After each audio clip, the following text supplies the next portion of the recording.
ದೀರ್ಘಕಾಲದ ಕಾಯಿಲೆ ಇರುವವರು ತಮ್ಮ ಔಷಧಿಗಳನ್ನು ತಮ್ಮೊಂದಿಗೆ ತರಬೇಕು ಮತ್ತು ಎತ್ತರದಲ್ಲಿ ಕಡಿಮೆ ಆಮ್ಲಜನಕದ ಸಾಂದ್ರತೆಯಿಂದ ಹೃದಯದ ತೊಂದರೆಗಳು ಮತ್ತು ಅಂತಮ ಹೆಚ್ಚಾಗಬಹುದು.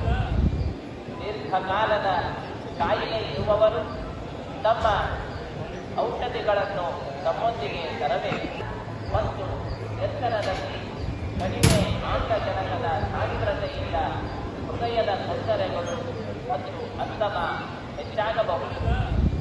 ದೀರ್ಘಕಾಲದ ಕಾಯಿಲೆ ಇರುವವರು ತಮ್ಮ ಔಷಧಿಗಳನ್ನು ತಮ್ಮೊಂದಿಗೆ ತರಬೇಕು.